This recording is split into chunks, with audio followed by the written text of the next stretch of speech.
I am Jelena Adams, 32 years old, and a self-made real estate agent who built my life from scratch after my own family abandoned me. Growing up in a chaotic household in Chicago taught me resilience, but nothing prepared me for their ultimate betrayal when I needed them most.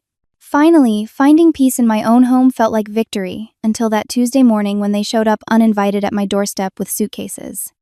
Before I continue my story, let me know where you are watching from. Hit like and subscribe if family drama stories resonate with you. My childhood in our middle-class Chicago neighborhood looked normal from the outside. We lived in a modest 2-story house with a small backyard where neighborhood kids would gather. But inside those walls, my reality was very different. My parents, Harold and Grace Adams, ruled our home with rigid expectations and emotional manipulation that shaped my early years. From my earliest memories, I understood the family hierarchy. My older brother, Thomas, was the golden child receiving praise for everything from his average grades to his mediocre athletic abilities.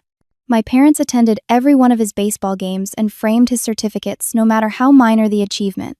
Meanwhile, my younger sister Karina learned quickly that following our parents' lead and agreeing with their every opinion was the path to approval.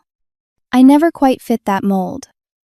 When Thomas received a new computer for bringing home B's and C's, I brought home straight A's and got a simple "good job, Jelena" before the conversation shifted back to Thomas. When Karina mimicked our mother's opinions on everything from politics to fashion, she was deemed mature for her age, while my different perspectives were labeled as always needing to be difficult. My passion for architecture and real estate emerged early. I would sketch house designs during school lunch breaks and read property magazines while other kids watched cartoons. I remember saving my allowance for 3 months to buy a book about American architectural styles, proudly bringing it home to show my parents. "What a waste of money," my father scoffed, barely glancing at the pages I was eagerly showing him. "You could have bought something useful." My mother added, "Dreaming about fancy houses won't get you anywhere, Jelena. You need practical goals." That same week, they spent $200 on a new baseball glove for Thomas. Despite their dismissal, my interest only grew stronger. In high school, I joined the architecture club and convinced my counselor to let me take a special summer course at the community college about basic real estate principles. I was the youngest person there by at least 5 years, absorbing everything I could about property values, market trends, and investment strategies. When college application time came, my parents made their expectations clear. They wanted me to pursue nursing like my mother or accounting like my father. Something reliable, they insisted. "Real estate is reliable," I argued during a particularly tense dinner. "People will always need homes." In this economy, my father laughed. "The market crashes every decade. Use your brain, Jelena." Thomas, home from his first year at college, where he was barely maintaining a 2.0 GPA, chimed in. "Yeah, sis, not everyone can afford to chase silly dreams like you." Despite their opposition, I applied to programs with strong business and real estate focuses, securing a partial scholarship to Northwestern University. When the acceptance letter arrived, my parents' response was lukewarm at best. "Well, at least it is a good school," my mother said. "Though I still think you are making a mistake with this real estate nonsense." I worked 2 part-time jobs throughout college to cover expenses my scholarship didn't. While Thomas called home regularly for extra money and Karina had her full ride funded without question, I made do with what I had. I graduated with honors, securing an entry-level position at Prestige Properties, a well-respected firm in downtown Chicago. The first 2 years of my career showed promise.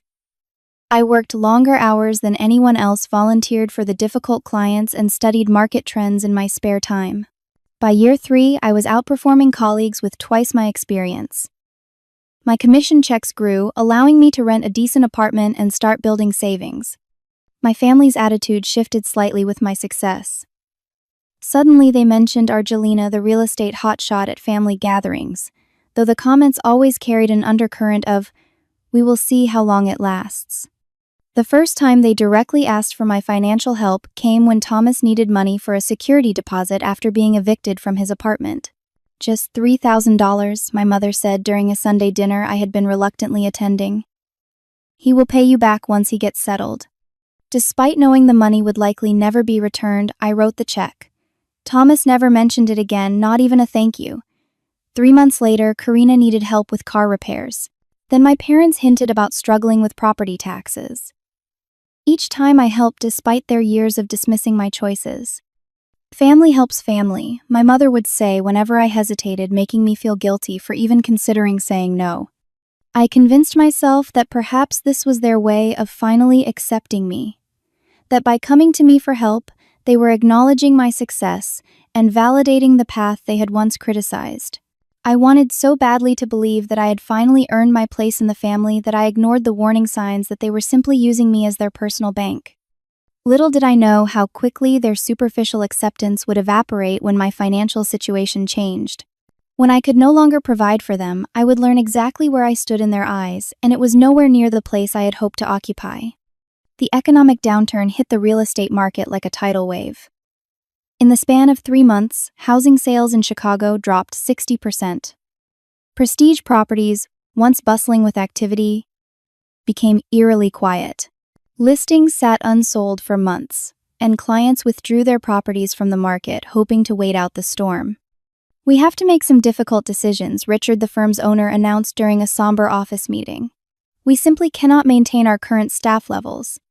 Being among the newer agents despite my success, I was in the second round of layoffs. Richard handed me a modest severance package with genuine regret in his eyes. "You have real talent, Jelena. When things improve, you will be my first call." I left the office that day with a cardboard box of desk items and an unexpected sense of optimism. My track record was strong and I had built a decent network.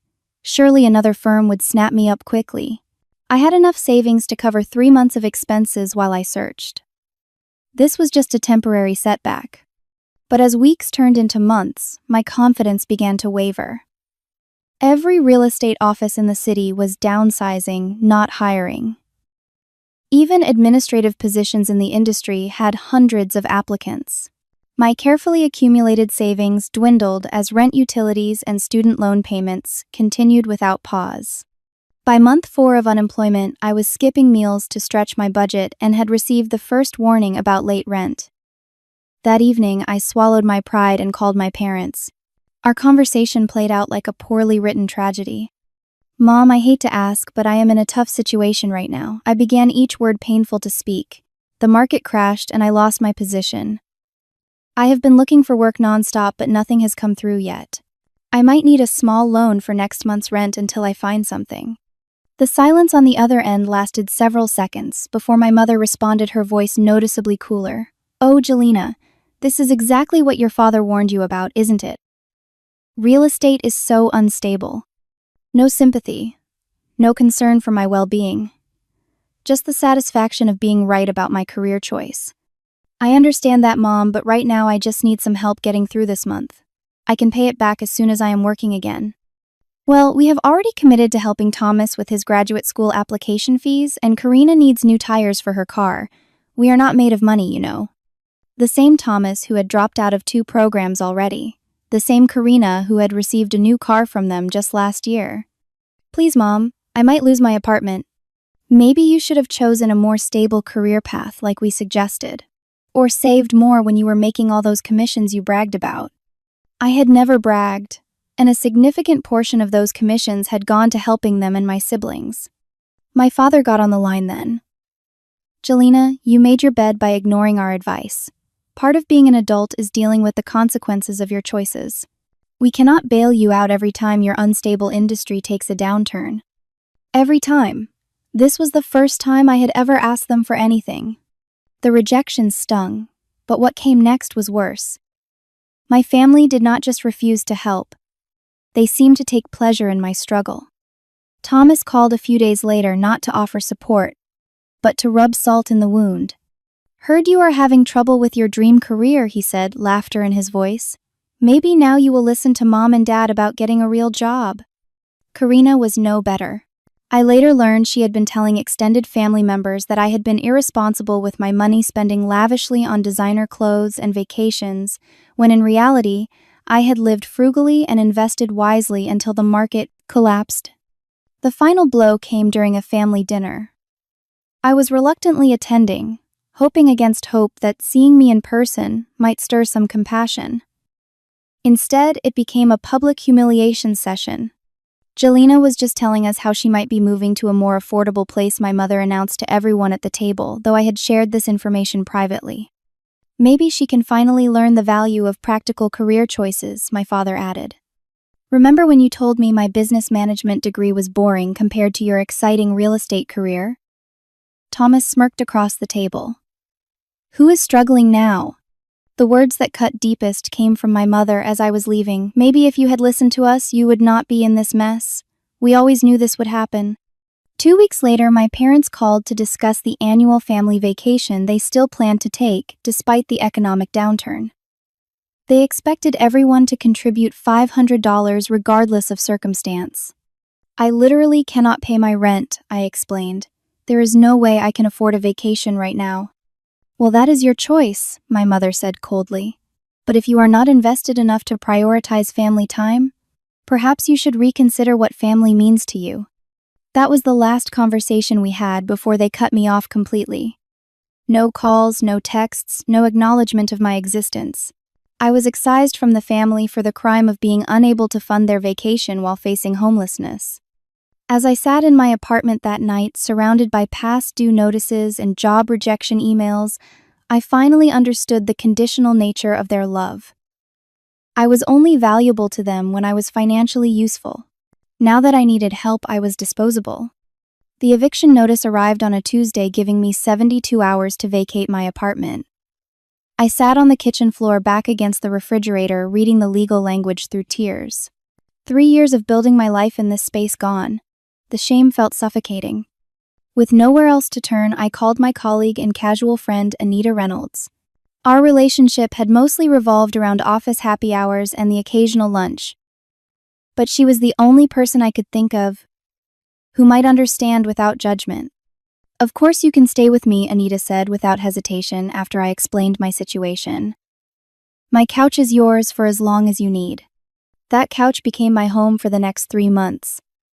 I kept my belongings in 2 suitcases, tucked neatly behind the sofa, trying to minimize my footprint in her space. Depression settled over me like a heavy fog. Each morning, I forced myself to shower and maintain the appearance of someone who had not given up, even as the rejection emails continued to fill my inbox. To contribute to Anita's household and keep myself afloat, I took whatever work I could find. Mornings at a local coffee shop as a barista, evenings at a retail store folding clothes, weekends walking dogs for people in Anita's building. The real estate credentials that had once been my pride now felt like useless pieces of paper as I served lattes to business people rushing to the offices I had once hoped to work in. The lowest point came when I ran into my sister Karina while working the register at the clothing store. Her expression shifted from shock to thinly veiled disgust. Jelena, this is where you are working now. I maintained what dignity I could, just temporarily until the market improves. She looked around as if worried someone might see her talking to staff. Well, good luck with that. We missed you at Christmas, but I guess you were busy. She gestured vaguely at the store before walking away, not bothering to purchase anything. They had not invited me to Christmas, not a single call or message. But in her revised reality, I had been too busy working retail to attend family gatherings. The turning point came on a particularly cold January morning. I had arrived early for my barista shift, the sky still dark as I prepared the coffee shop for opening. A woman in her 50s with silver-streaked black hair and impeccable business attire was waiting at the door, shivering slightly. Thank goodness, she said as I let her in. I have an important meeting and desperately need caffeine. I prepared her Americano with extra care, noticing the real estate portfolio she spread across a corner table. Unable to help myself, I commented on one of the properties as I delivered her drink. That Victorian on Maple Street has amazing potential. The south-facing windows would fill the living room with natural light all day. She looked up surprised. You know real estate? I was an agent before the crash, I admitted.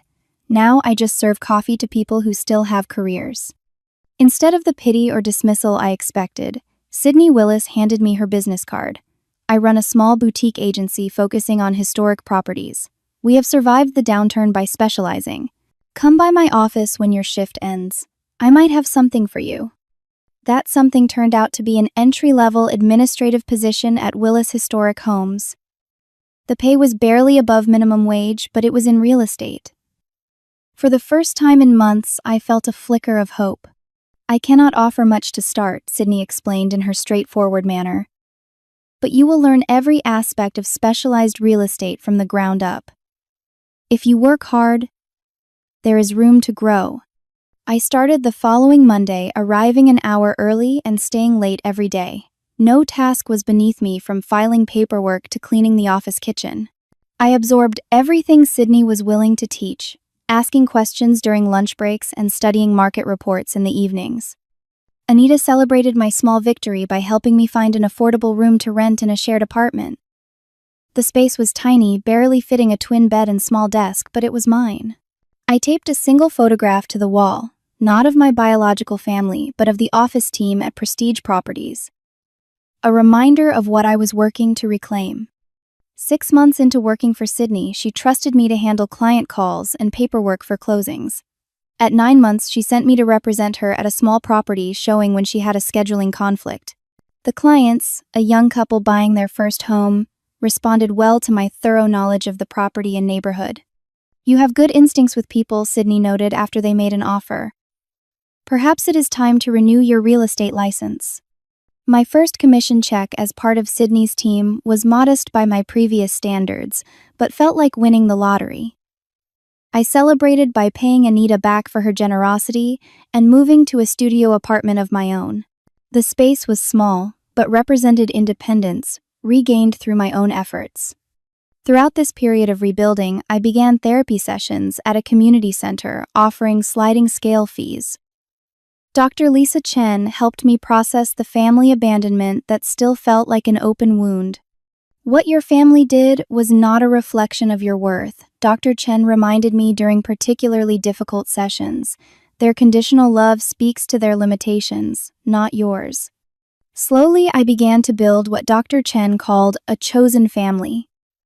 Sydney became a mentor figure who showed me what supportive guidance actually looked like. Anita remained a loyal friend who had seen me at my worst and still valued me. New colleagues at Willis Historic Homes invited me to holiday gatherings when they learned I had nowhere else to go. On the 1-year anniversary of my family cutting ties, I sat alone in my small apartment and wrote letters to each family member that I never intended to send. I poured out my hurt anger and eventual acceptance that they were incapable of providing the unconditional love I deserved. After reading each letter aloud, I burned them in a small metal trash can on my tiny balcony, watching the ashes disperse into the night air. It was not forgiveness exactly, but a release. I was no longer waiting for apologies that would never come or validation they were incapable of giving. As the last letter burned, I made a promise to myself I would build a life so secure that I would never again be vulnerable to people who saw me as nothing more than what I could provide for them. The following years brought steady growth both professionally and personally. Sydney proved to be not just an employer, but a genuine mentor who saw potential in me that even I sometimes doubted. Her boutique agency specialized in historic homes and unique properties that larger firms often overlooked, creating a niche market that remained relatively stable, even in uncertain economic times. "Jelena, I want you to take lead on the Westbrook property," Sydney announced during our weekly team meeting 2 years after hiring me. The Westbrook house was a stunning Victorian mansion, being sold by one of our most prestigious clients. Everyone in the office straightened up, surprised by her decision to entrust such a valuable listing to me. "Are you sure?" I asked when we were alone in her office afterward. Sydney's expression was serious. "I do not make business decisions based on sentiment. You have the best understanding of the property's historical value and the most compatible communication style with the sellers. You have earned this opportunity." The successful sale of the Westbrook house for well above asking price led to my promotion to senior agent. My client list grew as previous customers referred their friends and family, appreciating my thorough approach and genuine care for helping them find the right home, not just any home. I developed a specialty working with first-time homebuyers, remembering the vulnerability and confusion I had felt during my own periods of housing insecurity. I created detailed guides for them explaining every step of the process in accessible language and advocated fiercely on their behalf during negotiations. When the pandemic hit and in-person showings became impossible, I pioneered an innovative virtual tour system for our agency, complete with interactive elements that allowed potential buyers to open closets, check water pressure, and experience different lighting conditions through specialized photography. The system was so effective that real estate publications featured it, and other agencies in the region began adopting similar approaches. The Jelena method became something of a joke around the office, referring to my meticulous preparation and client care. Sydney presented me with an award for highest customer satisfaction in the agency, 3 years running. "I always knew you would outshine us all eventually," she said during a small celebration in the office. "Your success comes from genuinely caring about helping people find their homes, not just closing deals." Throughout these years of professional growth, I lived modestly, saving a substantial portion of each commission check. My goal was clear: I wanted to own my home outright. A fortress of security that could never be taken away from me. The memory of facing eviction had created a determination to achieve a level of housing security that was absolute. By my 31st birthday, I had saved enough for a substantial down payment and began the house hunting process for myself. The irony was not lost on me that after helping countless clients find their perfect homes, I was now my own most demanding client. "You are impossible to please," joked Lori, a colleague who had volunteered to help with my search. "You have turned down properties that your buyers would snatch up in a heartbeat." "This is different," I explained as we left another almost perfect house. "This is not just about finding a place to live. This is about creating a sanctuary that is completely mine." After touring nearly 30 properties, I founded a craftsman-style house in a quiet neighborhood with mature trees. Built in the 1920s, it had been lovingly maintained by the same family for generations. 3 bedrooms, 2 bathrooms, hardwood floors throughout, and a kitchen with large windows overlooking a backyard garden. The moment I walked through the front door, a sense of peace settled over me that I recognized as home. The owners, an elderly couple downsizing to move closer to their grandchildren, seemed pleased by my appreciation for the house's character and history. "We have had higher offers," Walter, the husband, told me after I submitted mine, "but none from someone who clearly loves the house as much as you do. We built our family here. It matters to us who continues that story." When my offer was accepted, I sat in my car outside the property and cried, overwhelmed by the journey from homelessness to homeownership. 5 years earlier, I had been sleeping on a friend's couch with 2 suitcases to my name. Now I was purchasing a house that represented everything I had worked to achieve. Moving day arrived with unexpected emotional intensity. Sydney closed the office for the afternoon, so the entire team could help, arriving with boxes, furniture, and enough food to feed twice our number. "This is what family does," Sydney said simply when I tried to thank her, and the word family no longer stung the way it once had. I had rebuilt that concept from scratch, filling it with people who showed up not out of obligation but genuine care. The first night in my new home, I slept on a mattress on the floor of the master bedroom, too exhausted from moving to set up the bed frame. Looking up at the ceiling in the darkness, I felt a profound sense of achievement and safety. This house was mine, earned through perseverance and hard work. No one could take it away. The following months were filled with small home improvement projects that transformed the house from simply mine to truly me. I painted the walls, refinished cabinets, planted flower beds, each change a physical manifestation of putting down roots. My therapy sessions with Dr. Chen shifted from processing trauma to building a vision for my future. "You have created extraordinary stability from extraordinary instability," she noted during one of our now monthly check-ins. "That is remarkably rare and speaks to your resilience." As the 5-year anniversary of being cut off from my biological family approached, I realized I had not thought about them in months. The sharp pain had dulled to occasional wondering about their lives. I no longer checked their social media or asked mutual acquaintances for updates. They had become characters in an old story rather than active participants in my present. My 32nd birthday celebration was small but meaningful, hosted in my backyard with the chosen family I had gathered. Sydney brought an expensive bottle of champagne. Anita baked my favorite cake, and colleagues and friends filled my garden with laughter. As the evening wound down and guests departed, I sat alone on my porch swing, feeling a contentment that once seemed impossible. I had no idea that the peace I had so carefully constructed was about to be shattered by an unexpected return from the past. Tuesday morning began like any other. I was preparing for client meetings, laptop open on the kitchen island as I reviewed property listings while sipping coffee from my favorite mug. Sunlight streamed through the kitchen windows, highlighting the gleaming countertops I had recently refinished myself. The house was quiet except for the gentle hum of the refrigerator and occasional chirping of birds outside. The doorbell rang just after 9, an unexpected sound that made me glance at my calendar to check if I had forgotten an appointment. Finding nothing scheduled, I made my way to the front door, assuming it was a package delivery or perhaps a neighbor.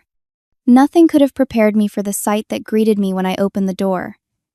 Standing on my porch were the 4 people I had not seen in 5 years: my father Harold, mother Grace, brother Thomas, and sister Karina. They were older, of course. My father's hair had gone completely gray, my mother had gained weight, Thomas had developed a receding hairline, and Karina stood with 2 young children half hidden behind her legs. For a moment, I thought I might be hallucinating. The shock of seeing them rendered me temporarily speechless, my hand frozen on the doorknob. "Jelena, darling," my mother exclaimed, her voice carrying the same artificial warmth I remembered from childhood whenever we had company over. "Look at you, you look wonderful." Before I could respond, they were moving forward collectively, my father putting his arm around me in an awkward half-hug that felt entirely foreign, guiding me backward into my own foyer as if I were the visitor and he the resident. "What a lovely home you have." My mother continued, already looking around, eyes scanning the furnishings and decor with an appraising gaze. "You have certainly done well for yourself." They filed in one by one, Karina nudging her children forward. "Say hello to your Aunt Jelena," she instructed. The children, a boy and girl, approximately 5 and 7, stared at me with understandable confusion. They had never met me, never heard of me as far as I knew. "What are you doing here?" I finally managed finding my voice as they made themselves comfortable in my living room without invitation. "How did you even find my address?" Thomas laughed, flopping onto my sofa and putting his feet up on my coffee table. "You are not exactly hiding, sis. You have that real estate website with your photo and everything. We have been keeping tabs on you." "Keeping tabs on me," I repeated the words, not quite computing. After 5 years of complete silence, they had been monitoring my life from afar. My father was examining my bookshelf, running his fingers along the spines of design books I had collected. "Nice place you have here. Spacious. Good neighborhood too, we checked it out online. Property values in this area have been increasing steadily." There was something calculated in his assessment that sent a chill down my spine. This was not a casual observation, but an evaluation. My mother had wandered into the dining room and was admiring the chandelier I had carefully restored. "This lighting fixture must have cost a fortune. And is that real hardwood flooring throughout? You must be doing very well in your business." Something in her tone reminded me of the way she used to speak right before asking for money, that particular blend of compliment and calculation. "Why are you here?" I asked again, more firmly this time. "It has been 5 years without a word from any of you." My mother waved her hand dismissively. "Water under the bridge, darling. Families have their ups and downs. But we are here now, and that is what matters." Thomas had taken out his phone and was snapping photos of my living room. When he caught me watching him, he grinned, "Just sending some pics to my buddy. He is in real estate too, wanted to see what kind of place you have." "Say, what are you pulling in these days anyway? 6 figures." The directness of the question was startling. But before I could respond, my father cleared his throat in that authoritative way that had silenced many family discussions in my childhood. "Jelena, we have some news to share, which is why we have come today." He gestured for everyone to sit down, an absurd command in my own home. Nevertheless, I found myself perching on the edge of an armchair while they arranged themselves on my furniture. "Your mother and I have sold our house," he announced. "The neighborhood has gone downhill. Property taxes keep increasing, and maintenance on that old place was becoming too much at our age." "I see," I said cautiously, unsure where this was heading. "Are you moving to a smaller place?" My mother and father exchanged glances before she answered with a bright smile that did not reach her eyes. Well, that is what we wanted to discuss with you, dear. We thought, given how well you are doing and all this space you have here, that the most sensible solution would be for us to move in with you. The statement hung in the air like a physical presence. I blinked, certain I had misheard. Move in with me, I repeated. Family should stick together, my father said firmly, as if stating an irrefutable fact. We are getting older. Karina is going through a rough patch with her ex, and the kids need stability. This house has plenty of room for all of us. I thought I could take the blue bedroom upstairs, Karina chimed in clearly, having already explored my home while I was distracted. The kids could share the smaller room next to it. They do not mind bunk beds. My mother stood up and patted my shoulder. Your father and I would take the master bedroom, of course. At our age, we need the attached bathroom. You could take the basement space. It looks like you have fixed it up quite nicely. It would give you privacy. I sat in stunned silence as they continued planning the redistribution of my home around me. Thomas mentioned converting part of the backyard into a workspace for his upcoming business ventures. My father discussed changing the kitchen layout to better accommodate family meals. Karina's children had already run upstairs and could be heard jumping on what I assumed was my bed. We would all contribute to utilities naturally, my mother added, though the vagueness of this promise was telling. And having us here would be good for you, Jelena. You spend too much time alone. It is not healthy. How would you know how I spend my time? I asked quietly. You have not spoken to me in 5 years. A flash of irritation crossed my mother's face before she composed it back into a pleasant mask. Now, do not be difficult, Jelena. That is all in the past. We are family and family forgives. Thomas snorted from his position on the couch. Besides, it is not like you have a real family of your own. No husband, no kids. What do you need all this space for anyway? The words hit with physical force so familiar to the dismissals of my childhood, yet somehow more painful in my own home, the sanctuary I had built for myself. You do not even have a family, my mother agreed, her tone suggesting she was being kind by stating this obvious truth. We are your family, and we need this house more than you do. Need it, I echoed, finally beginning to understand what was happening. My father's expression hardened into the one I remembered from whenever financial discussions had occurred in our household. Let us be practical, Jelena. Your mother and I invested a lot in raising you. Thomas is between opportunities right now, and Karina needs support with the children. This arrangement makes sense for everyone. And if I say no, I asked, my voice steadier than I felt. Thomas sat up straight, suddenly serious. Well, that would be complicated. I have been talking to a lawyer friend about family property rights. Given that Mom and Dad supported your education that led to your real estate career, there might be a legal claim to be made on assets resulting from that investment. The threat was thinly veiled but unmistakable. They had not come to reconnect with me. They had not come out of love or concern. They had come to take my house, to claim what I had built from the ashes they had left me in. As they continued discussing how they would rearrange my life and home around me, I sat perfectly still, a strange calm settling over me. This was not a new betrayal, but the continuation of the old one. They had abandoned me when I had nothing, and now they had returned only because I had something they wanted. Their voices faded into background noise as I watched them move around my living room, already acting as if they owned it.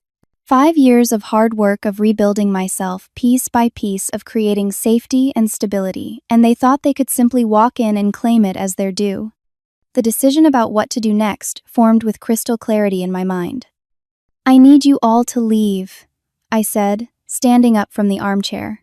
My voice was calm but firm, cutting through their ongoing conversation about furniture arrangements. They all stopped talking and stared at me as if I had suddenly started speaking a foreign language. Excuse me, my mother said, her pleasant facade slipping just slightly. I said, I need you to leave my home, now. I maintained eye contact with each of them in turn, standing my ground in a way I never had as a child. My father's expression darkened. Jelena, do not be ridiculous. We are family. We are discussing important matters here. We have not been family for 5 years, I replied evenly. You made that decision when I needed help and you turned me away. Thomas scoffed. Are you still hung up on that? So, we did not give you money during the recession. Grow up, Jelena. Everyone struggles sometimes. It was not about the money, I said quietly. It was about the complete absence of compassion, support, or basic human kindness from the people who should have cared most. My mother's face tightened with anger, barely concealed beneath her smile.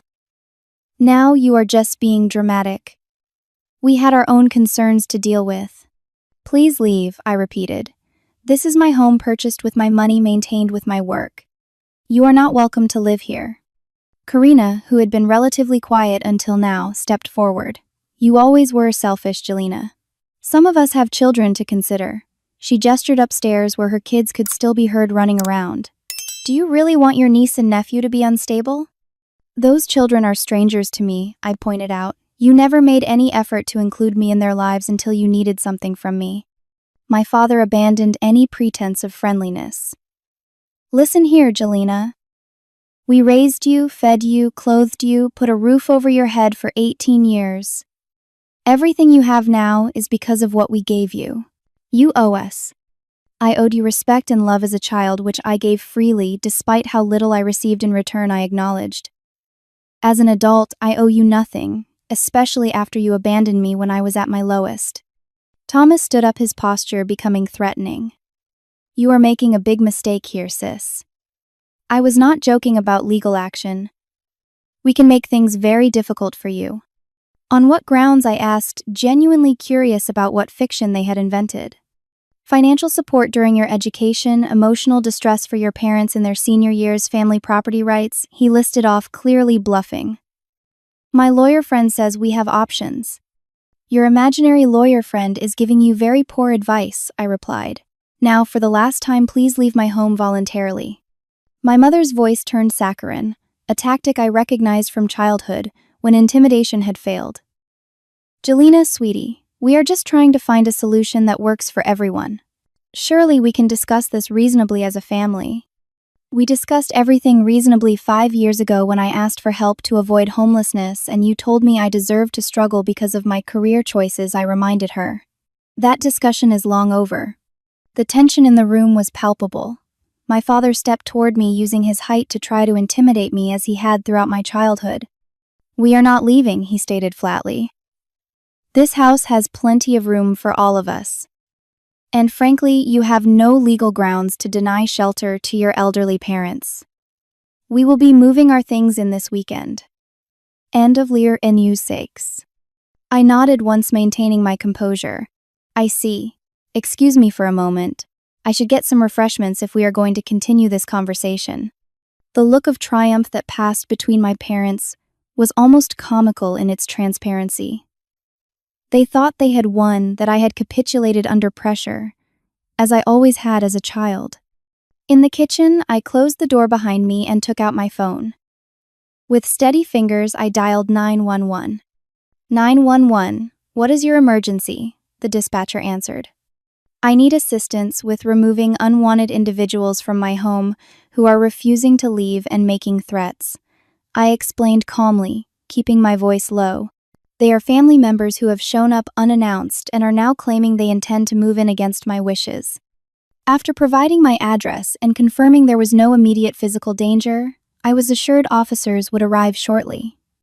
Before ending the call, I opened the recording app on my phone and set it to capture audio. When I returned to the living room with a tray of water glasses, I had no intention of serving. I placed my phone discreetly on a side table, recording active. Before we discuss this further, I said I want to be clear about what you are proposing. You want to move into my home without my consent, correct? We are family, Jelena, my mother repeated, as if this explained everything. Of course we would live together. And you plan to take my master bedroom, relegating me to the basement of my own home, I continued. It makes the most sense, my father confirmed without hesitation. Your mother and I need the space more than you do. And Thomas, you mentioned legal action if I refuse. Could you elaborate on that? Looking pleased with himself, Thomas leaned forward. Like I said, there are family property rights we can invoke. Given that Mom and Dad supported you, we can make a claim on this house as partial repayment. It might get messy with lawyers involved, but we would rather avoid that unpleasantness if you just cooperate. I see, I said, nodding thoughtfully. And Karina, you and your children would take over the upstairs bedrooms? Yes, she confirmed. The kids deserve proper rooms and you are just one person. It is only fair. Just to summarize then, I continued, you have arrived unannounced at my home, declared your intention to move in without my consent, threatened legal action if I refuse, and plan to redistribute the rooms of my house according to what you decide I deserve rather than what I decide own. You are making it sound worse than it is, my mother complained. Am I? How would you characterize it? We are family helping family, my father stated firmly. Before I could respond, the doorbell rang. 4 sets of eyes turned toward the entryway. Expecting someone, Thomas asked suspiciously. Actually, yes, I replied, moving to answer the door. 2 police officers stood on my porch, a male and female in uniform. Miss Adams. We received a call about unwanted individuals refusing to leave your property. Yes, officer. Thank you for coming so quickly, I said, relief evident in my voice. Please come in. The officers entered, and the atmosphere in the living room instantly shifted. My parents straightened up my mother's face, arranging itself into an expression of confused innocence, while my father adopted the authoritative posture he used when dealing with officials. There must be some mistake, my mother began. We are just visiting our daughter. Officers, I can explain, my father added. This is a family discussion that got a little heated. Nothing more. The female officer looked to me. Ma'am, can you explain the situation? These individuals are my estranged family members who I have not had contact with for 5 years, I explained calmly. They arrived unannounced today and have declared their intention to move into my home without my consent. When I asked them to leave, they refused and threatened legal action against me. I have a recording of their statements from just before you arrived. I retrieved my phone and played back the last few minutes of conversation, including Thomas's threats and my father's declaration that they would be moving in regardless of my wishes. The male officer turned to my family. Is this your residence? Well, no, but, my father began. It is a family home, my mother interjected. The property is solely in my name, I clarified. I purchased it last year with no financial contribution from any family member. The female officer nodded. In that case, as the legal owner, you have the right to determine who can be in your home. If you want these individuals to leave and they have refused, we can escort them out. This is absurd, my father blustered. We are her parents. And I am a property owner asking unwanted visitors to leave my premises, I countered.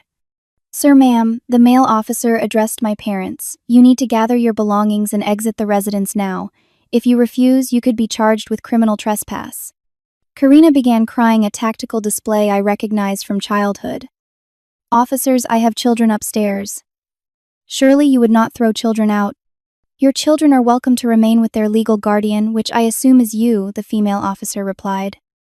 But if their legal guardian is required to leave, they must go as well. The reality of the situation finally seemed to dawn on my family. The officers were not going to be swayed by emotional manipulation or false claims of family unity. This is how you treat your family, Jelena, my mother hissed as she gathered her purse. By calling the police on us. I learned from the best, I replied quietly. 5 years ago, you showed me exactly how family treats each other when it matters most. Under the watchful eyes of the officers, my family collected their belongings and the children who looked confused and frightened by the sudden tension. As they filed out onto the porch, Thomas turned back with a final threat.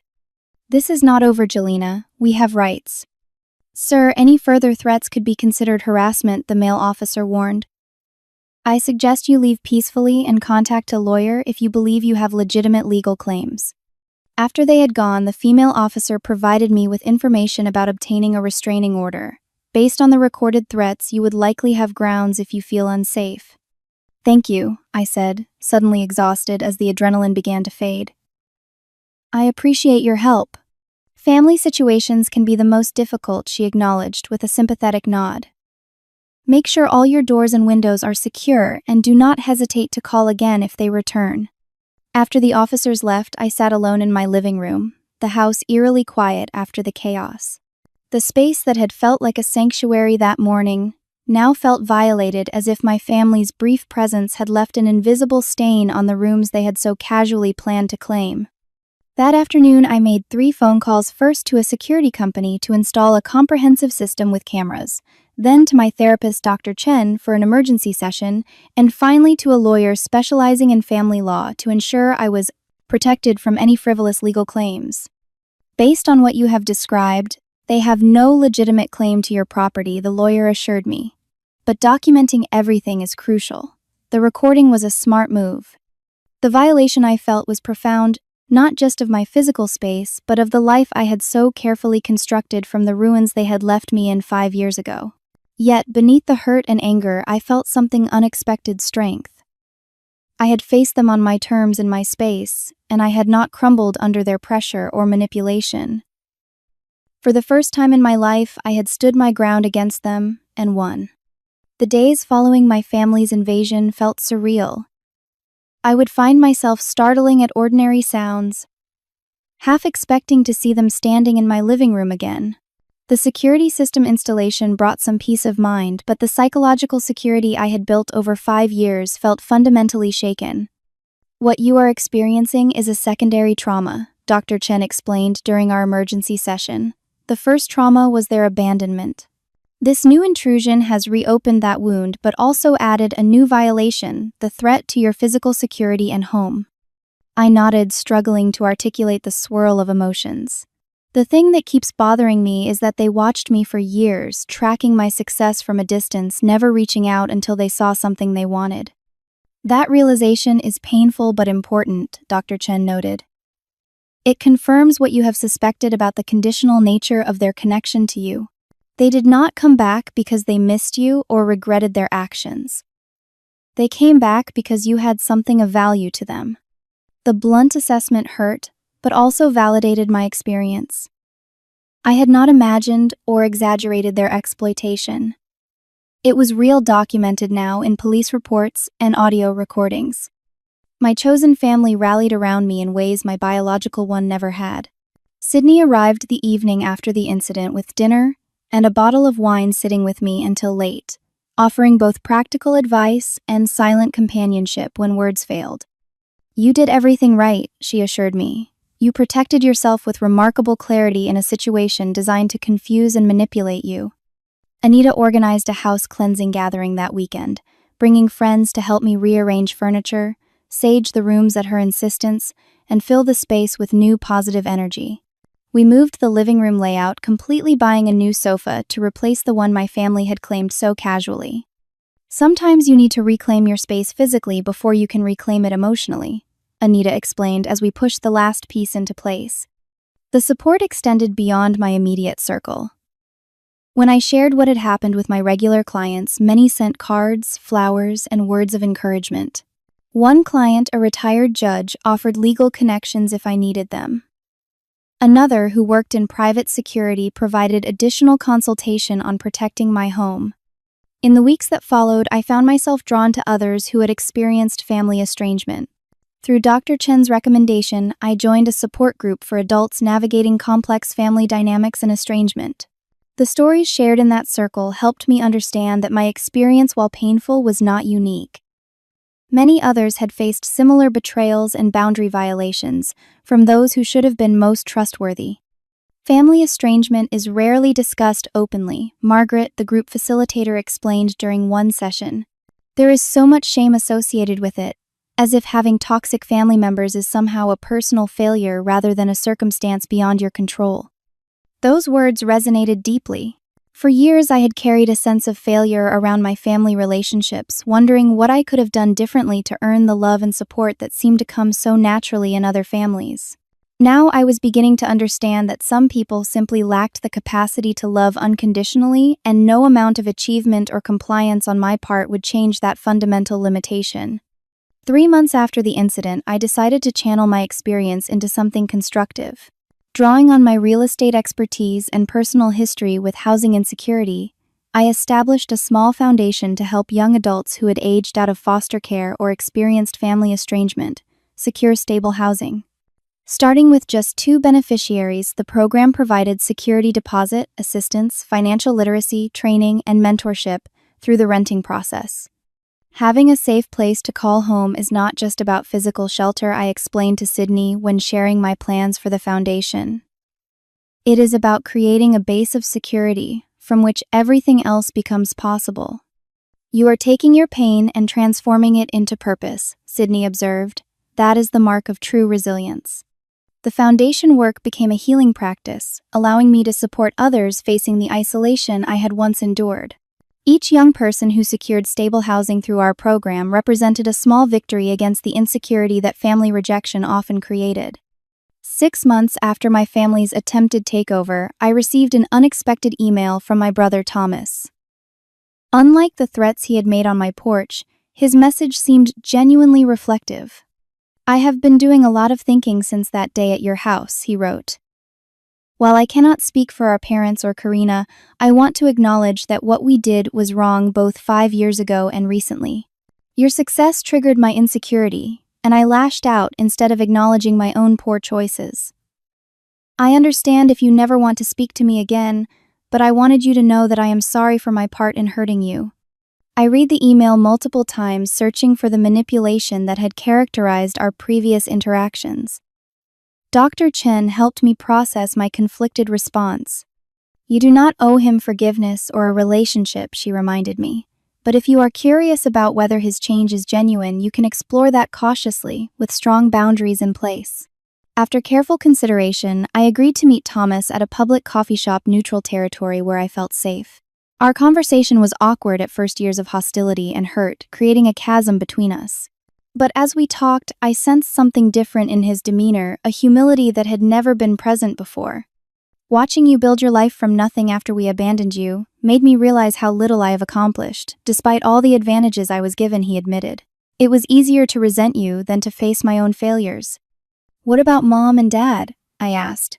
"Have they reflected at all on what happened?" Thomas sighed.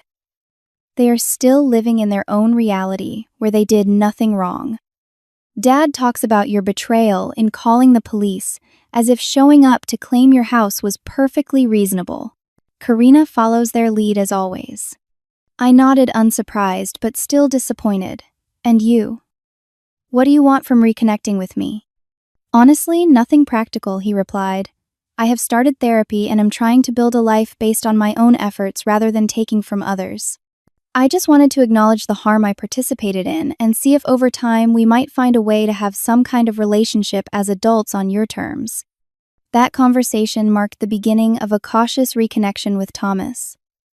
Our relationship developed slowly with clear boundaries and expectations.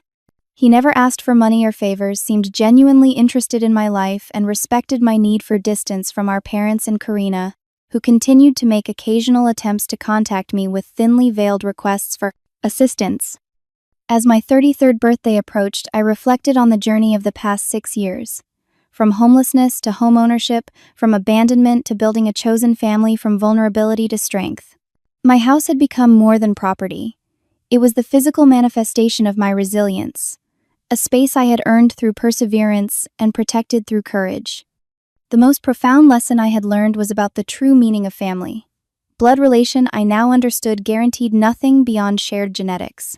Real family, the kind that sustained and nurtured, was built on mutual respect, consistent support, and the freedom to be authentically yourself without fear of conditional love. "Home is not just where you live," I told a young woman receiving assistance from my foundation as she signed her first lease. "It is where you are respected, valued, and safe. Sometimes we have to build that for ourselves when it is not given to us."